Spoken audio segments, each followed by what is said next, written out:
Well, hello. Dr. Conradicus here with BandsAndBody.com. Thanks for joining me to talk about the shoulder. Yeah, I'm not really a doctor. I mean, and then I'm shirtless. I was told that would get me more likes. We'll see about that. Although I have had a lot of doctors work on me. As you can see, I've had the heart surgery. I got some wires in my chest, some lymph nodes removed. I'm basically a walking miracle. And it wasn't until I accepted fitness in my life that, well, it changed me. Praise the dumbbell.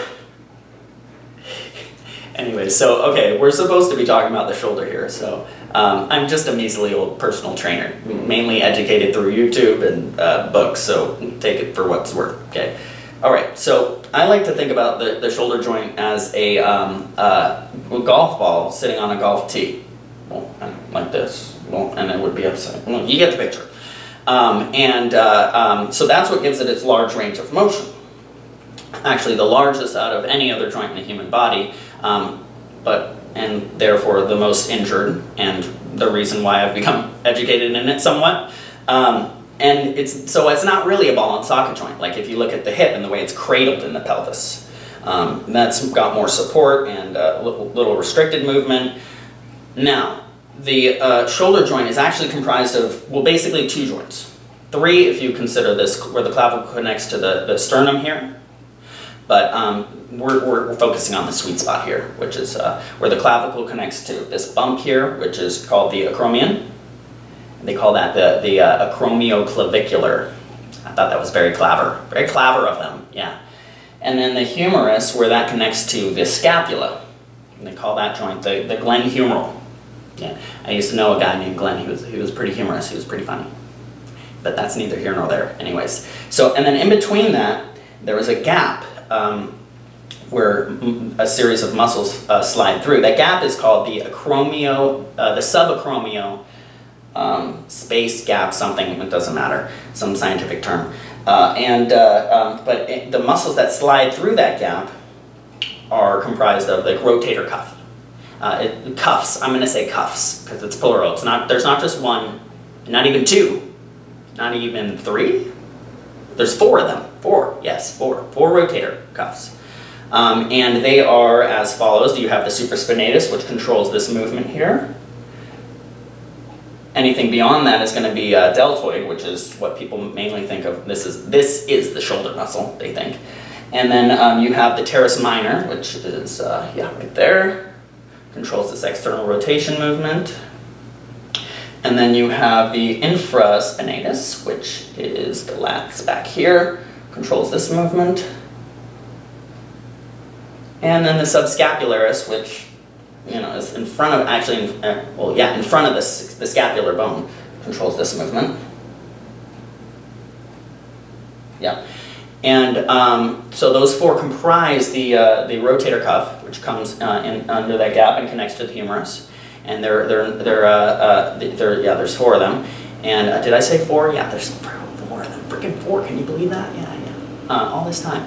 Anyway, so there's two injuries mainly that we're going to be talking about. I know there's a lot. There's frozen shoulder, bursitis, tendonitis, all these things. Now we're going to be focusing on impingement and tears in this video. And in that order, because as you'll see, the impingement usually precedes the tear, and you'll clearly see why after this. So, where do I want to go from here? Right. So, let me talk about what the impingement is. The impingement is an inflammation of those muscles here, and it's a decrease of that gap, that subacromial space, or gap, or whatever they call it, There's three main causal factors. One is posture. Now, when you think about the shoulder joint like the golf ball on the tee, it has this lip, right? Now, when you round your shoulders, let me turn this out here. When you round your shoulders, that creates more of a cliff, a lip, right? So if you do any movement from this motion, from this posture, it's going to create a rubbing and a wearing effect, which can lead to inflammation, of course. And so, and what leads to that kind of posture is a muscular imbalance usually, usually a stronger pectoral and bicep area versus the weakening of the back and the deltoids and traps. And that can cause that hunching over, which can therefore cause the incorrect movement and causes the wear and tear on that muscle. Which leads me to the second causal factor, which is the wear and tear. And that, besides posture, what can cause that is repetitive movement. Going back to well, I like to use the golf tee, because golfers always get this, that's so mean.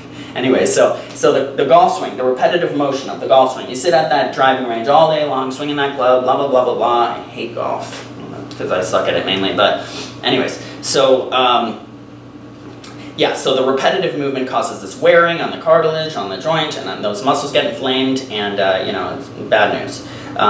The constricting of the gap. So, and then the third one is a bone spur, which can result from that wearing and tearing. Basically, what a bone spur is it's your body's response to heal itself to displace the pressure or the weight on the bone or the joint.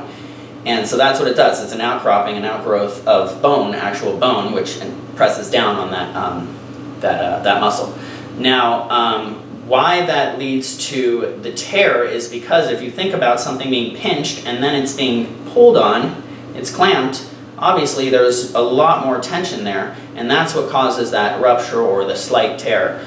Now, the tear usually follows that impingement. Now, a partial tear. Now, a full tear, usually that happens from a high impact movement, something like falling onto your shoulder, rupturing that supraspinatus of the rotator cuff, or a high impact lift, you know, that you see all the time in CrossFit. I hate CrossFit. Anyways, so there you have it.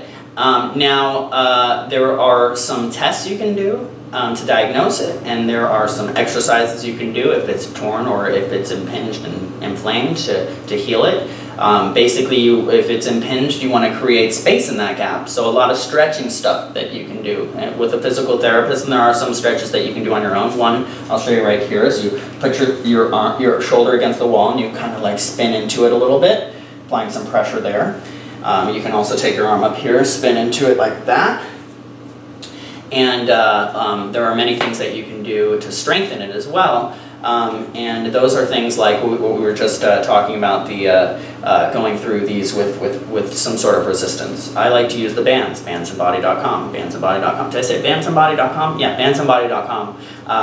Stop by, you'll see some great exercise that you can do with the bands, basically, and not needing any pole or anything, you just do it with one body. In fact, be right back.